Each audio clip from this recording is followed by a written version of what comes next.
안녕하세요. 얼마 전 인생의 귀한 경험을 하고 지금은 싱글맘이 된 40대 초반의 여성이에요. 여러분이 생각하는 이혼 사유 중에 가장 흔하지 않은 사유는 어떤 게 있나요? 저는 제가 바로 그런 흔하지 않은 사유로 이혼을 하게 됐다고 생각해요. 정말 너무도 어이없는 이유였거든요. 제가 이상한 건지 제 전 남편이 이상한 건지 보시고 한번 판단해 주세요. 저와 남편은 친구들의 소개팅으로 만났어요. 저와 남편의 주선자들이 절친이었고 그들의 소개로 남편과 만나 좋은 인연을 이어왔죠. 남편은 참 착하고 성격은 그리 나쁘지 않았어요.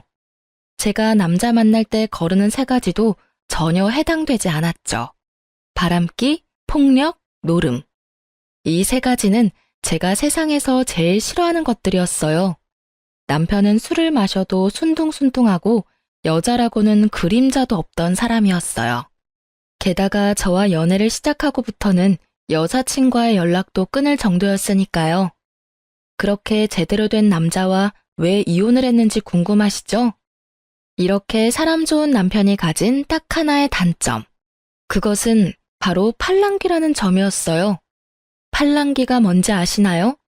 남의 말에 쉽게 흔들리는 사람을 말해요. 솔직히 여태까지 그것 때문에 마음 고생한 적이 한두 번이 아니었죠. 그 팔랑귀의 가장 무서운 점은 직장마저 시도 때도 없이 바꾼다는 거예요. 결혼이라는 건 안정을 위해 하는 거잖아요. 그리고 애를 낳는 것도 안정적인 환경이 뒷받침되어야만 가능한 일이라고 저는 생각하거든요. 그런데 남편은 그게 없더라고요. 누군가가 혹하는 소리만 하면 흔들리기 일쑤고, 아니지, 흔들리기만 한다면 다행이었죠. 그걸로 몇 번이나 자신이 세웠던 계획을 휙휙 뒤집곤 했죠. 특히 아이를 가지고 육아휴직 중에 이직한다고 퇴사했을 때는 정말 남편 머리통이 쥐어뜯고 싶을 정도였거든요. 그럴 때마다 난리가 난 저희 집을 안정시켜주는 건 언제나 시댁의 몫이었어요. 정말 시모와 시부의 도움이 없었다면 10여 년의 결혼 생활도 견디지 못했을 거예요. 그렇지만 다르게 말하면 이 남자와 결혼을 안 했다면 그런 도움 없이도 잘 살지 않았을까요? 시부모의 도움이 있으면 좋을 것 같지만 마냥 그런 것만도 아니에요. 남편 단속 제대로 못하는 무능한 아내가 된 것 같고 맞벌이라 남편에게 더 신경 쓰지 못하는 와이프처럼 느껴졌죠. 물론 제 생각이고 저만의 느낌이지만요. 제가 그렇게 느낀다고 말하면 남편은 우리 부모님인데 네가 왜 그런 걸 느끼냐고 묻더라고요. 10년 가까이 시부모에게 경제적으로 의지하게 되면 돈 한 푼 쓰는 것도 눈치가 보인다는 걸 남편만 모르고 속 편하게 살더라고요. 이런 점이 저를 질리게 만들었어요. 그렇게 10년을 넘게 아슬아슬한 줄타기 같은 결혼 생활을 어찌저찌 유지해오고 있었죠. 저는 남편과 생활비를 반씩 부담하고 있었어요.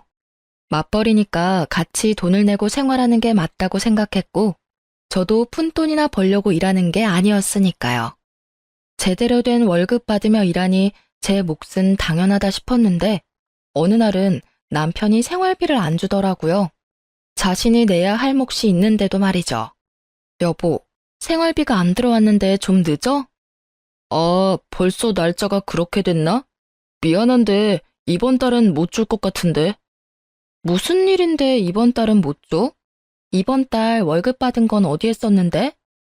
빌린 거 좀 갚고 쓸 데 있어서 썼지. 많이 모자란 것 같으면 엄마한테 말해서 돈 좀 받아올까? 남편의 엄마 소리에 저는 깜짝 놀라 고개를 저었어요. 아니, 됐어.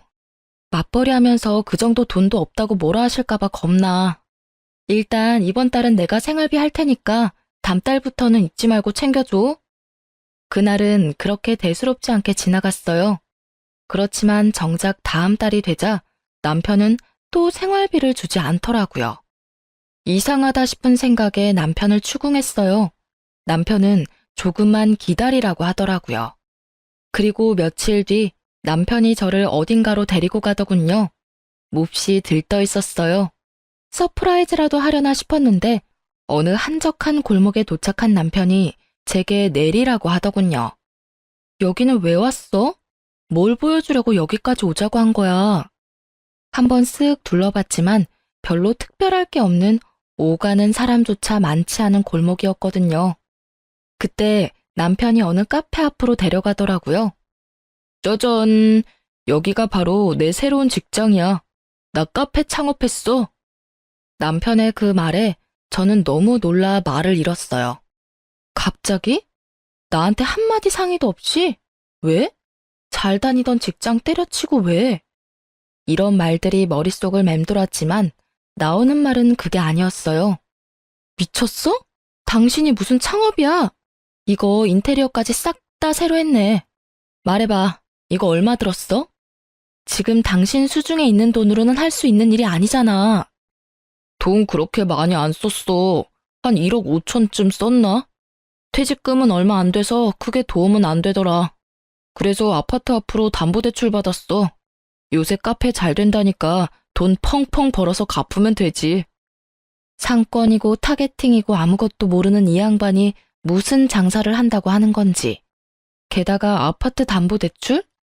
어디서 따져야 할지도 모른 채 저는 남편에게 소리쳤어요. 카페 장사가 잘 된다고 누가 그래?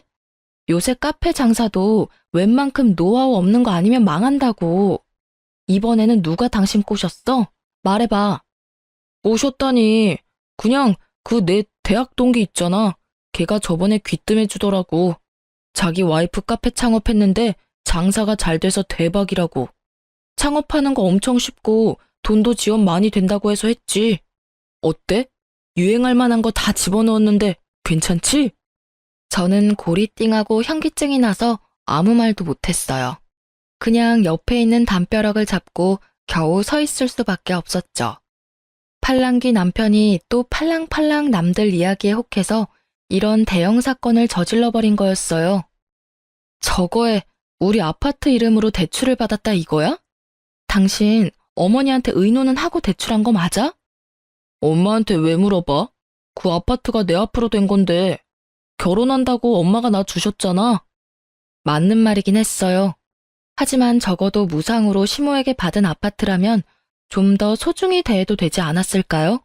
남편은 섬세함이라고는 일도 없는 표정으로 말하더군요. 그럼 이 상황을 어머님도 모르시고? 당신한테 오늘 처음 알려주는 거야. 서프라이즈! 저는 머리통이 꽃받친 남편을 보며 한숨만 내쉬었어요. 딱 봐도 망할 것 같은 카페를 보면서 말이죠. 이렇게 즐거워하는 남편에게 저는 말했어요. 이 카페가 혹시라도 잘 되면 당신이 장사에 소질이 있는 거겠지. 근데 이 카페가 망하면 다음부터는 2번 다시 장사에 손대지 마.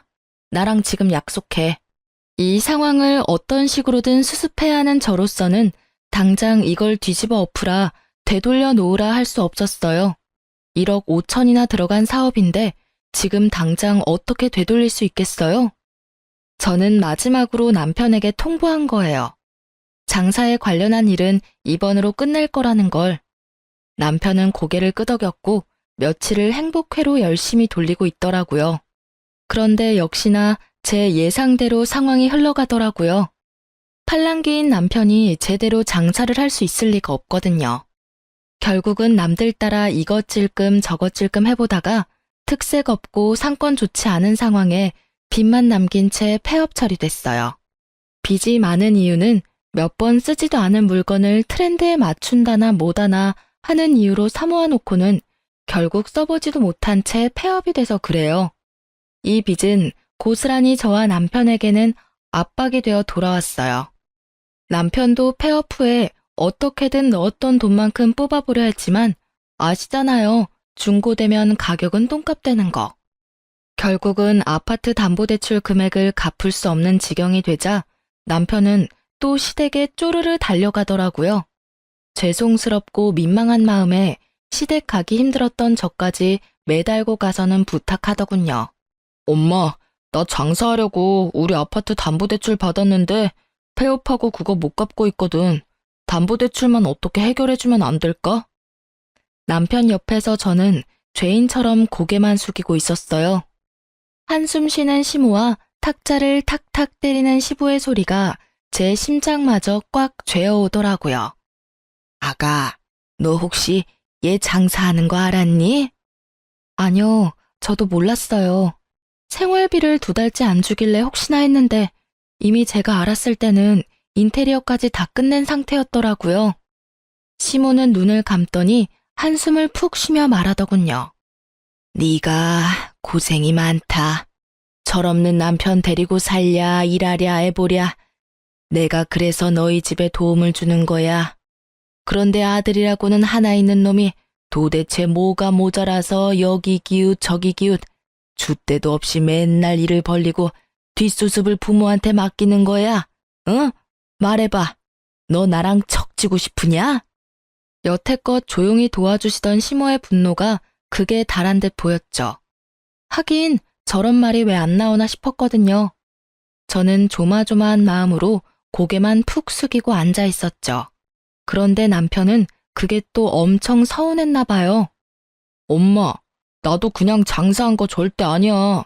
아니, 주변에서 하도 카페가 돈벌이가 잘 된다고 하길래 나도 좋은 생각에서 한 거지. 나쁜 생각으로 했겠어? 그런 것 가지고 무슨 척을 지내 마네야. 그리고 나 잘 되면 어차피 다 엄마 아빠한테 잘해주는 건데 왜 내가 뭐 할 때마다 하지 말라고 막는 건데? 막아서 네가 안 한 적 있었냐? 사고는 다치고 수습만 나더러 하라고 한 게 몇 번째인지나 알아? 내가 너를 잘못 키웠지.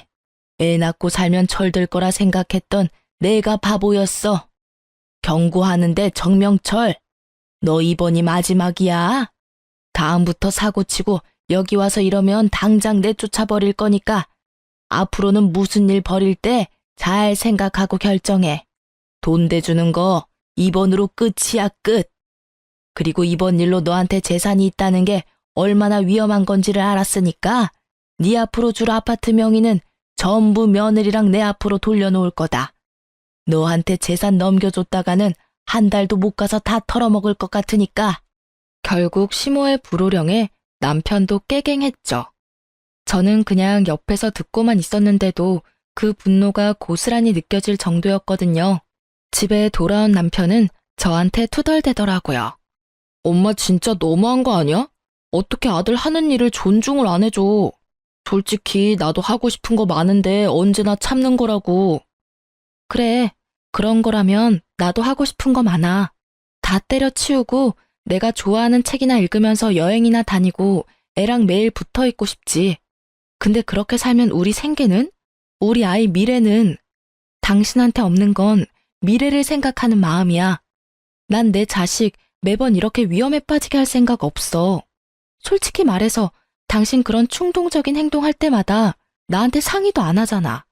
그리고 나서 결국 문제 발생되면 스트레스는 온전히 내가 받고. 나도 어머님 의견이랑 동감이야. 앞으로 이런 일 한 번만 더 일어나면 우리 이혼이야. 알았어? 제 말에 남편은 짜증나는 목소리로 대답하더군요. 당신이나 엄마나 똑같아. 매번 내가 하는 일에 못마땅해야지.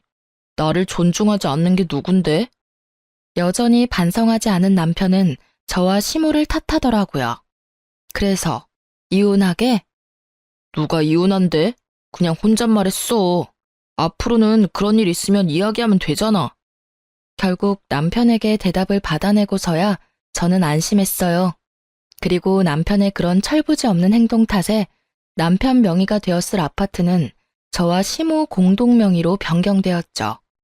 저는 마음이 조금 편해졌어요. 아파트에 제 지분이 생겨서가 아니라 이제 집 잃을 걱정은 사라졌다는 생각 때문에요. 그 일 이후로 얼마간 남편은 더 이상 사고를 치지 않았어요. 하지만 사고를 치는 것보다 더 큰 일이 먼저 일어났죠. 남편이 폐업을 한 그 이듬해 제 생일을 불과 일주일 앞두고 일이 벌어졌죠. 남편이 한 2달 전부터 유독 이상한 증상을 보였어요. 안절부절 못하고 폰을 손에서 떼지를 못하고 발을 달달 떠는 모양새를 보니 뭔가 불안해하는 것 같더라고요. 그런데 그 일이 벌어진 날 아침에는 뭔가 산뜻해 보이더라고요. 그간의 불안이나 두려움은 다 날아간 것처럼 느껴졌죠. 그냥 남편의 감정 기복이었나 보다 하고 편하게 생각하던 제게 남편이 저녁에 잠시 아이를 친정에 맡겨두고 밥이나 먹고 오자고 하더라고요. 이상한 마음이 들었어요. 제 생일은 일주일이나 남았는데 어째서 지금일까 싶었죠. 그렇지만 고민한들 답이 생기는 것도 아니라 일단은 남편과 함께 식사를 하러 갔죠. 식사는 제가 좋아하는 대게였어요. 즐거운 마음으로 식사를 하고 있는데 남편이 조용히 한마디 하더라고요. 여보, 나랑 이혼해줘. 잘 먹던 탱글탱글하던 대게가 목에 걸리는 걸 느끼며 저는 캑캑거리며 기침을 해야 했어요. 그리고는 겨우 진정하고는 남편 얼굴을 봤어요. 평온한 표정, 일말의 미안함도 없는 그 표정에 저는 웃음이 나왔어요. 이건 무슨 장난이 아닐까 하고요. 이혼? 갑자기 이혼 이야기가 왜 나와? 당신 여자 생겼어? 아님 나 몰래 또 사고 쳤어? 그것도 아님 내가 저번에 당신한테 이혼하자고 해서 삐졌어? 제가 농담처럼 묻자 남편이 고개를 젓더라고요. 아니야, 그런 거. 나 취직 준비 중인 거 알지? 당시 남편은 몇 개월 동안 취직을 준비 중이었어요. 취직이 안 된 이유는 뻔했어요. 눈만 높아진 데다가 남들이 좋다고 하는 곳만 골라서 넣으니 넣는 족족 떨어지는 거였죠. 조금만 눈을 낮춰도 들어갈 곳은 충분히 많았는데 말이죠. 그래도 남편에게 아무 말 하지 않았어요. 남편 자존심 건드리기는 싫었거든요. 알지, 취직 준비 중인 거. 근데 그게 왜? 그거랑 이혼이랑 무슨 상관인데? 나랑 이혼하면 취직이 잘 되기라도 해? 응. 나 취직이 너무 안 돼서 점집 가서 점 봤거든. 그런데 당신이 문제래. 당신 때문에 내가 취직을 못한대. 나 당신한테 이런 말 하는 거 정말 미안하게 생각해. 하지만 이대로 취업 안 되는 것도 문제잖아. 그러니까 당신이 이혼해주면 안 될까? 당신이 내 인생에서 가장 큰 걸림돌이라는데. 이 이야기를 듣는 내내 어안이 벙벙했어요. 저는 무교고 남편네는 독실한 기독교 신자거든요. 교회를 나가는 부모님을 두고 무당에게 가서 말을 들었더라고요. 아니, 이해와 답을 구하고 싶으면 교회를 가시던가요. 왜 갑자기 뜬금없는 무당이 튀어나오나 싶었는데 역시나 이번에도 남편 팔랑귀가 한탕했더라고요. 친구가 장사가 안 돼서 점 봤는데 아주 잘 보더라잖아. 그래서 나도 SNS 보고 점집 찾아서 점 봤지. 그런데 거기서 내가 일이 안 풀리는 게 다 마누라 탓이라고 구태야 한다고 하잖아. 그래서 구술했는데 당신 그늘이 너무 강해서 구태도 효과가 없으니 이혼을 하라고 하더라고. 저는 경악했어요. 저도 모르는 사이에 남편이 굿까지 했다니 말이죠. 게다가 굿이라는 거 10,000원, 100,000원에 할 수 있는 거 아니지 않나요? 당신 굿은 무슨 돈으로 한 거야? 굿? 그거 빌렸지. 차 담보로. 500만 원 정도 하는데 그 정도 금액으로 내 미래를 사는 거면 아깝지 않다고 생각해. 미쳤다는 말이 무색해질 정도로 제대로 돌아버린 남편을 보며 저는 화가 치밀어 올랐어요. 여태껏 싫은 소리 한 번 안 하고 참아줬더니 맨날 사고만 치는 개자식 주제에 이제 와서 나에게 지 인생의 걸림돌이라고 할 자격이 있기나 해요? 당신 진짜 미쳤어. 당신이 왜 굿을 해? 그리고 차 담보대출? 저번에 어머니 말씀 못 들었어? 저번이 마지막이라고 분명히 경고하셨잖아. 근데 왜 또 못 참고 사고를 쳐? 이혼? 이혼하는 거 상관없는데 당신이 나 싫어하고 내가 당신 싫어지면 그때 이혼하는 거지. 생판 모르는 무당이 이혼하랬다고 진짜 이혼하자는 미친놈이 세상에 어딨어?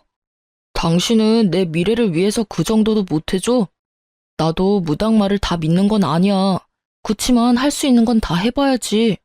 내가 왜 이렇게 재수가 없는지 그게 당신 탓이라는데 당신은 나한테 죄책감도 안 느껴져? 이런 말을 듣고 있는데 아주 답답해 돌아가시겠더라고요. 이건 뭐 사이비 종교에 빠진 배우자와 이야기하는 것과 다름없더라고요.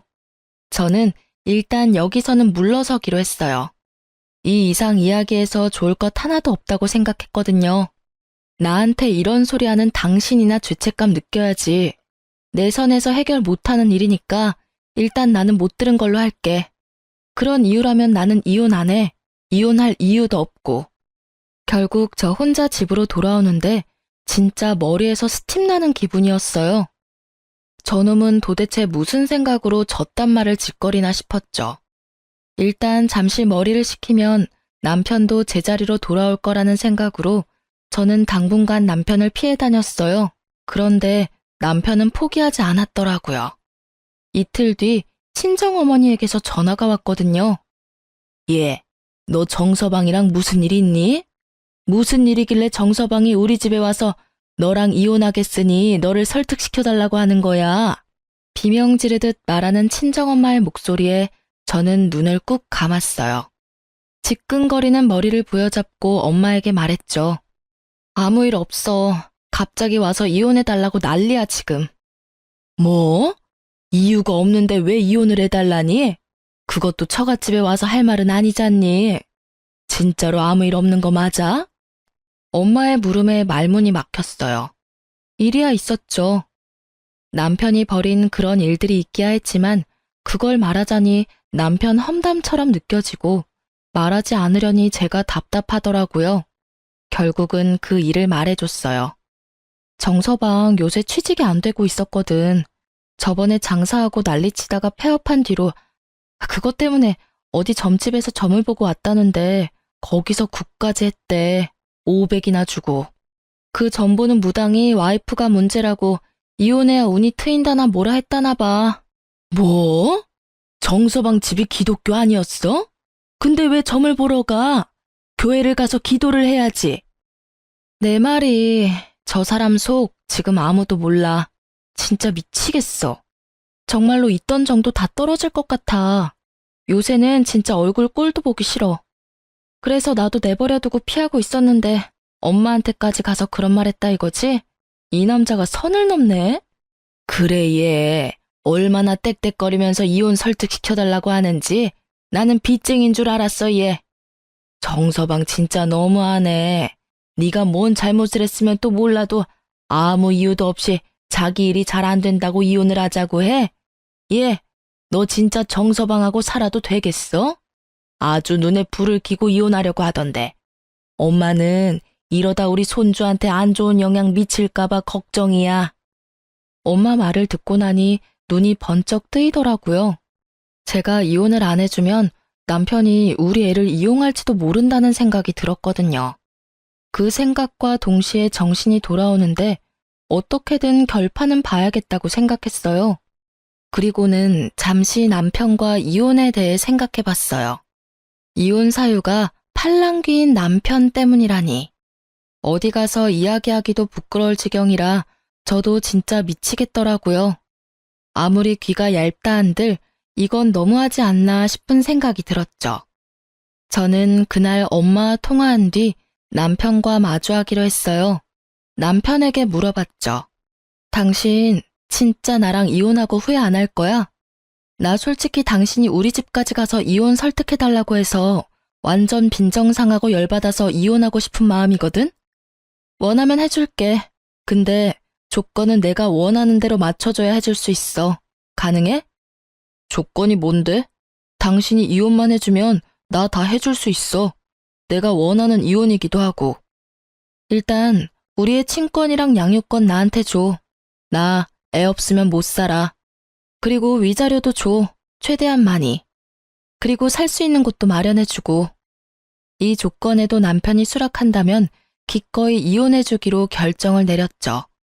그리고 남편은 1초의 고민도 없이 알겠다고 대답하더라고요. 진짜 이혼이 하고 싶었나 보더라고요. 꼴랑무당말 하나로 우리는 결국 이혼하게 됐어요. 그나마 남아있던 애정은 남편의 역대급 민폐짓으로 모두 사라졌고 결국 저도 이혼을 원하게 되었으니 어찌 보면 무당이 한 말이 틀림없었던 건지도 모르죠. 그렇게 합의 이혼을 하려고 했는데 남편이 그날부터 엄청 분주하게 움직이더라고요. 무슨 일인가 싶어서 알아보려 했지만 전혀 예상치도 못했는데 남편이 지난밤 제가 자고 있을 때 노트북을 하는 걸 봤었거든요. 혹시 뭔가 있나 싶어서 노트북 검색 기록을 찾아봤어요.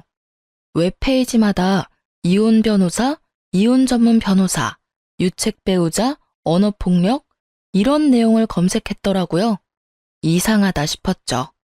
우리 이혼에 유책 배우자가 있다면 남편일 거고 언어폭력 같은 건 없었거든요. 그리고 합의로 하기로 했는데 변호사가 필요할 리가 없잖아요.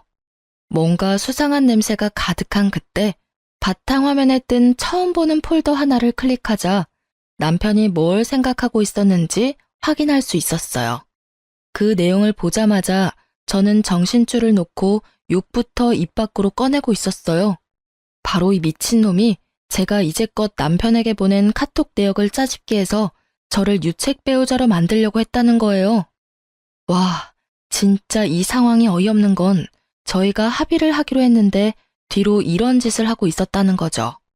저도 앉아서 뒤통수만 맞기는 싫으니 저도 이혼 전문 변호사를 만나고 왔어요. 물론 제가 본 것들을 저장시켜 두고요. 저는 일부러 변호사 명함을 식탁 위에 올려뒀어요. 그리고 그날 저녁 집에 돌아온 남편이 역시나 식탁 위에 명함을 보고는 놀란 건지 저를 부르더라고요. 여보, 이게 뭐야? 우리 합의 이혼하기로 한 거 아니었어? 그거 필요한지 안 한지는 당신 대답에 달려있는데 노트북에 있던 그거 뭐야? 내 카톡 내역 짜집게 한 거. 그거 뭐 때문에 그렇게 정성스레 만들고 있었어? 제 물음에 전곡이 찔린 듯 남편 얼굴이 새하얗게 질리더라고요. 왜 그렇게 놀라? 노트북 내가 안 쓰니까 안 볼 줄 알았어? 왜 남의 노트북을 훔쳐봐? 이거 사생활 침해야? 웃기시네. 그 노트북 내 거잖아. 일할 때 필요해서 산 거. 내 노트북에 있는 거 내가 보는데 무슨 사생활 침해? 그래서 이게 뭔데? 당신 도대체 뭐 하려고 했던 거야? 제 추궁에 남편이 말을 제대로 하지 못하더라고요. 그러더니 우물쭈물 그냥 만들어 본 거라며 진짜 별거 아니라고 하더라고요. 웃기지도 않아요. 그 내용들은 모두 제가 남편이 헛짓거리할 때마다 과격하게 했던 말들 뿐이었어요. 누가 봐도 제가 이 사람한테 심하게 대한 것처럼 보인다는 게 문제였죠. 앞뒤 내용 다 빼고 보니 제가 천하의 몹쓸 년이 되어 있었고요. 설마 나를 유책 배우자로 만들려고 했어? 너 나랑 합의 이혼하기로 한 거 아니었어? 이 이혼에 책임이 있는 사람은 너 하나야, 내가 아니라. 이런 식이면 진짜 이혼 소송 걸어서 당신 진짜 싹 다 벗겨먹을 거야. 당신이야말로 유책 배우자니까. 여보, 잠깐만. 진짜 순간적으로 그런 생각하기는 했어. 근데 실행에 옮기진 않았잖아. 진정하라고. 소송은 절대 안 돼. 왜? 이혼하자며. 어떤 식으로 이혼하든 이혼만 해주면 되는 거 아니야? 근데 진짜 하나만 묻자. 도대체 무슨 이유로 뒤로 몰래 이딴 짓이나 한 거야? 그게, 아이씨, 사실은 돈이 없어, 합의해주려고 해도. 너 잘하는 거 있잖아. 어머님한테 도와달라고 하고 나중에 갚으면 되지. 그거 벌써 받아왔어. 미리 이야기해서 이혼하게 됐다고 위자료 줘야 한다고. 뭐? 그럼 그 돈은 다 어쨌는데? 코인에 다 넣었어, 코인에. 지금 주변 사람들이 완전 강력 추천해준 종목 있거든. 거기다가 영혼까지 끌어다 넣었지. 뭐? 코인? 저는 머리를 부여잡았어요. 이 남자가 정신을 제대로 놓은 것처럼 보였어요. 설마 이 상황에 코인에 올인할 줄이야. 아니, 그러면 이상하잖아. 그렇게 잘 되는 항목이면 수익이 났을 건데 왜 돈이 없어? 잘 벌어서 나한테 위자료 주면 되지. 지금 살짝 정책이라서 확 오르지가 않네. 솔직히 위자료 한두 푼도 아닌데 좀 부담스러워서 그런 거 잠깐 생각해 본 거야. 그런데 나 아직 시도한 건 아니니까 나한테 뭐라고 하면 안 되는 거 알지? 남편의 얼굴을 보는 게 이렇게 고역인 적이 있었을까요? 저는 이 상황을 그냥 넘길 생각은 없었어요. 남편을 끌고 시댁을 찾아갔어요. 어머님, 저랑 이 사람이랑 이혼하기로 했다는 이야기는 들으셨어요? 그래, 들었다. 아들이 위자료 좀 빌려달라길래 5천 빌려줬어. 그런데 오늘은 무슨 일이니? 그 위자료 아드님이 코인 하느라 다 날려먹었다고 하더라고요. 그래서 위자료 안 주려고 저를 유책 배우자 만들려고 했고요. 언어폭력이나 행사하는 쓰레기 와이프로 만들려고 하더라고요. 제 말에 시모의 눈썹이 움찔거리더라고요. 평소에도 포커페이스인 시모의 얼굴이 일그러진 걸 보니 시모가 이 상황을 제대로 모르고 있는 것처럼 보이더라고요. 나는 네가 드디어 우리 아들 헛짓거리 못 참고 도망가는 줄 알았는데 그게 아닌가 보구나. 제가 도망이요? 저는 이혼 안 해주려고 했어요. 그런데 저희가 저한테 뭘 하는 줄 아세요? 취직이 안 돼서 점집 가서 점을 봤다고. 근데 와이프 때문에 자기가 길을 못 편다는 이야기를 듣고 저한테 자기 미래를 위해서 이혼하자고 한 거라고요. 제가 싫다고 했더니 친정에 찾아가서 어머니한테 이혼할 수 있게 저를 설득시켜달라고 했어요. 점집 이야기에 독실한 기독교 신자인 시모의 얼굴이 완전 귀신처럼 바뀌더라고요. 하긴 모태신앙인 아들이 점집을 갔다니 분노할 법도 하죠. 너 며느리 말이 사실이냐? 네가 점집을 가서 뭘 봐? 아이고 이 정신 나간 아들아. 어떻게 하루가 멀다 하고 사고를 치더니 이번에는 그런 이유로 이혼을 해. 게다가 처가집에 가서 네가 그런 요구를 했다고? 너 진짜 귀신이 들었나 보다. 내가 인간이 아니라 귀신을 낳았나 봐. 여태까지는 내가 다 책임지고 해결해 주려 했는데 안 되겠다. 너 이제부터 내 아들 아니야. 남편은 그럼에도 별 미동이 없더라고요. 이 상황의 심각성을 본인만 모르고 있더라고요. 눈치도 없는 놈 알려줄 필요도 없으니 그냥 지켜보기만 했어요. 엄마는 아들 미래가 중요하지 않아? 며느리 때문에 내 출세가 막힌다는데 그럼 며느리를 내치는 게 맞지. 왜 나를 탓하는지 이해가 안 되네? 저 말하는 것 좀 봐. 네가 지금 집에서 가져간 돈이 얼마나 되는지 알아?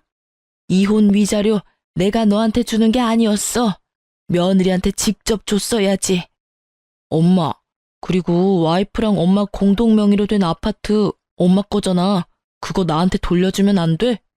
안 돼. 너한테 돈 줬다가는 아무것도 남는 거 없을 거다. 네가 어차피 위자료 날려먹었으니까 그 아파트는 며느리 줘. 위자료로 그 아파트 정도가 아니면 내가 부끄러워서 고개도 못 들고 다닐 지경이야. 그런 정신 나간 이유로 애까지 있는 마누라를 버리는 놈이 내 자식이라는 게 부끄러워 미칠 것 같다고. 아, 엄마. 그거 나한테 주기로 한 건데 왜 말을 바꾸는 건데? 솔직히 저는 그 아파트 시댁에서 다시 가져갈 줄 알았거든요. 그런데 시모가 저한테 준다니 저도 당황스러웠죠. 네가 나한테 가져간 돈은 그 아파트 2배나 돼. 너는 진짜 양심도 없니? 엄마가 네 은행이야? 뭔 일만 있으면 찾아와서 돈이나 해달라고 하고 수습이나 해달라고 하고. 나도 이렇게는 못 산다. 네가 제정신 차릴 때까지 나는 이제 더 이상 아무것도 안 해줄 거야. 그리고 합의 이혼 안 하면 소송비도 일절 지원 안 할 테니까 그렇게 알아.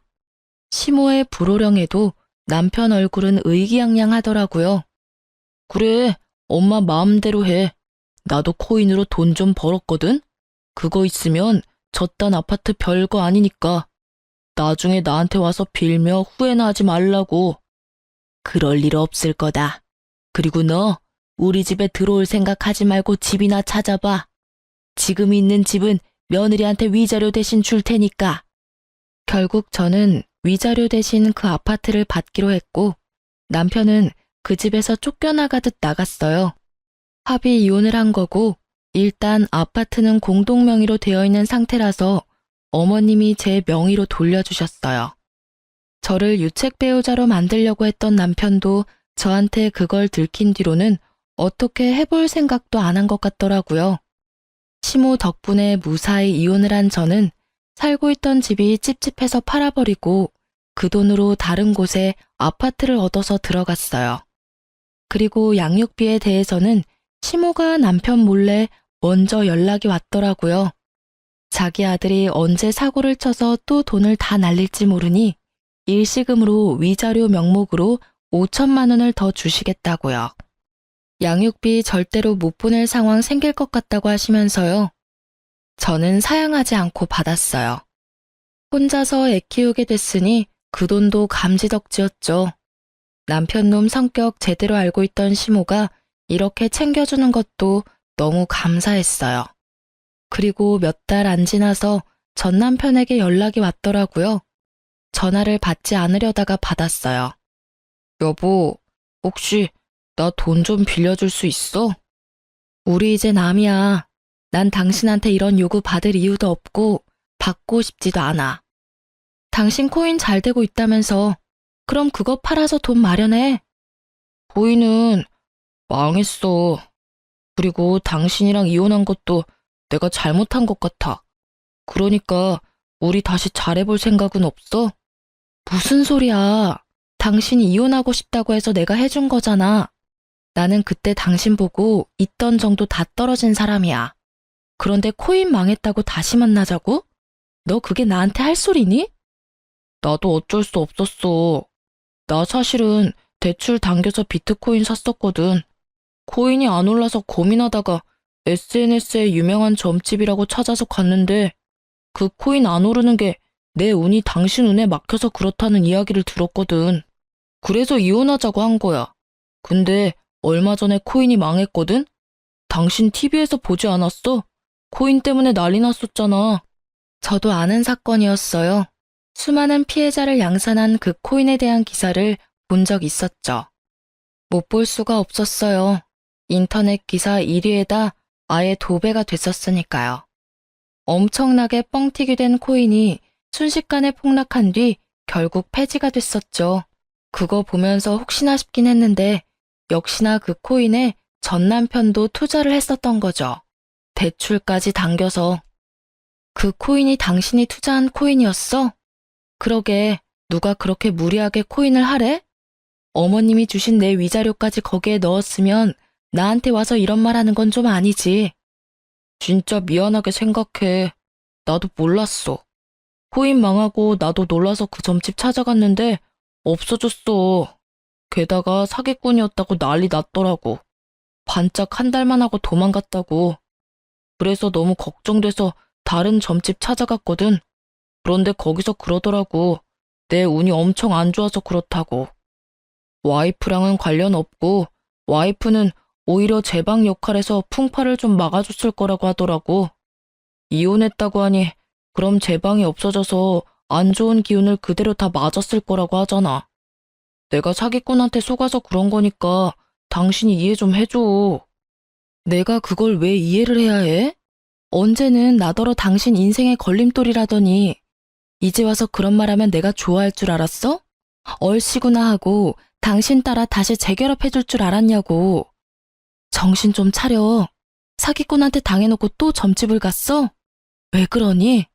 당신이 이러니까 내가 이혼한 거야. 이제는 내가 감당할 수 없을 만큼 당신이 너무 우유부단하고 팔랑거리잖아. 도대체 다른 사람들 말에 왜 그렇게 줏대 없이 나부끼는 건데? 줏대가 없다니. 나도 이러고 싶어서 이렇게 사는 게 아니라고. 솔직히 말해서 나도 잘 살고 싶어서 이런 거 저런 거 해보다가 이렇게 된 거잖아. 줏대가 없는 게 아니라 이것저것 도전해본다고 생각해주면 안 돼? 도전? 당신 나랑 애 앞에서 그런 이야기 할 수 있어? 당신 도전에 우리가 얼마나 불안하고 두려웠는지 이야기 안 하면 몰라? 매번 당신이 이직하거나 장사를 하려고 할 때마다 돈은 나가고 결국 뒤에 남은 빚 못 갚을 것 같아서 끙끙댈 때 당신이 우리한테 해준 게 뭐야? 당신 느긋한 표정으로 매번 어머님이 해결해 주실 거라고 철석같이 믿고 있었지? 나는 어머님이 당신한테 정 떨어져서 이번에는 수습 안 해주면 어쩌나 하고 매번 걱정하던 기억밖에 없어. 재결합? 내가 미쳤어? 사기꾼 말 그대로 믿고 나하고 이혼하겠다고 한 거 나는 죽을 때까지 못 잊을 거야. 그런데 그런 나하고 재결합을 하자고? 그럼 나는 매일, 매 시간 당신이 혹시 어떤 사람에게 또 어떤 말을 듣고 나랑 이혼하자고 할까 걱정하며 살아야 할 텐데 난 절대 그런 짓 안 할 거야. 내가 당신한테 이렇게 큰 배신감을 2번이나 느껴야 해? 제 말에 전 남편이 입술을 꾹 깨물더라고요. 자기가 양심이 있으면 말 못해야 정상이죠. 그나마 양심이 남아있는 듯해서 다행이었어요. 저는 남편에게 마지막 말을 꺼냈어요. 나는 절대로 그럴 생각 없어. 당신이 억만금을 준다 해도 당신하고 재결합할 생각 없으니까 2번 다시 찾아오지 말아줘. 매몰차 보이겠지만 이렇게라도 안 하면 끝까지 쫓아와 말도 안 되는 요구할까봐 최대한 단호하게 끊어보냈어요. 그렇게 몇 달을 연락이 다시 없었거든요. 그 전남편 연락을 듣게 됐어요. 전남편이 저한테 쫓겨나서 시모에게 찾아갔는데 시모가 아예 받아줄 생각도 안 했다고 하더라고요. 그러면서 전남편에게 이미 유언장에도 전남편 이름 지웠다면서 앞으로 찾아오지 말라고 했다고 하더군요. 시모는 그래도 완전히 내칠 생각은 아니었는지 전남편에게 앞으로 7년 동안 한 직장에서 꾸준히 일하며 성실하게 다니고 난 뒤에 오면 재산을 조금은 남겨준다고 했대요. 하지만 글쎄요. 하루가 멀다 하고 남의 이야기에 마음이 들썩이는 저 남자가 무슨 수로 7년을 꾸준하게 한 직장을 다닐 수 있을까요? 게다가 저번에는 무리하게 아들 만나서 엄마랑 다시 잘해보려고 할 테니 도와달라고 했다더라고요. 애한테 무슨 짓을 하는 건지. 그렇지만 저학년인 아들이 그 말 듣고 한마디 했다고 하더라고요. 아빠가 먼저 우리 버리지 않았냐고요. 그리고 아빠가 있었을 때보다 지금이 더 마음 편하다고요. 결국 그 이야기에 전 남편은 더 이상 면접 교섭도 하지 않았어요. 그리고 지금은 시댁이며 저며 아이에게 버림받고는 혼자 원룸살이하며 택배 알바하며 돈 갚고 있다고 하더라고요. 시모가 갚아주지는 못하니 본인이 갚기는 해야 하니까요. 정신을 차린 건지 안 차린 건지는 모르겠지만 7년은 지나봐야 알게 되겠죠. 저는 남편과 그렇게 완벽하게 타인이 되고 그 뒤로 마음 편하게 잘 살고 있어요. 남들은 이혼하면 힘들다, 괴롭다, 혼자 돈 벌고 애 키우는 거 힘들다 하지만 저는 이제야 사람답게 사는 것 같아요. 몸이 힘들어도 마음고생은 덜하니까요. 매번 남편이 언제 사고 칠까 전전긍긍하고 사고 친 거 뒷수습은 잘 될까 끙끙 앓던 일들이 아예 사라져버렸잖아요. 정말로 마음이 너무 편해요. 게다가 남편과 이혼하면서 승진까지 되면서 근무 환경이 무척 좋아졌죠. 물론 책임감은 배가 되었고 시간도 많이 부족해졌지만 부족한 시간을 채워주기 위해서 친정 부모님들도 많이 도와주시거든요. 아빠 없이 혼자 자라는 아이 티나지 않게 잘 도와주고 계셔서 감사하고요. 아이는 제게 항상 고맙다는 말을 많이 해줘요. 이런 힘든 와중에도 엄마 생각 많이 해주는 착한 아이로 커준 게 너무 대견하고요. 글을 쓰기 위해 기억을 떠올리면서도 제가 이런 한심하기 짝이 없는 이유로 이혼을 하게 된 것이 여전히 부끄럽고 비참하고 어디 가서 말하기 힘든 일이 됐어요. 이게 어떻게 이혼 사유가 될 수 있을까 싶어서 말이죠. 하지만 과정이 어찌됐든 저도 그 과정에서 남편에게 분노를 느꼈고 정이 다 사라져버렸으니 이혼하게 된 거지만 제가 글을 쓰게 된 것도 이런 한심한 이유로도 이혼을 하게 될 수도 있다는 걸 알려드리기 위해서거든요. 남편이 팔랑귀 때문에 매번 집을 말아먹을 정도라면 이혼하시는 게 편하다고 말씀드리고 싶네요. 모든 분들이 편하게 살 수 있길 바라며 글을 이만 마칩니다.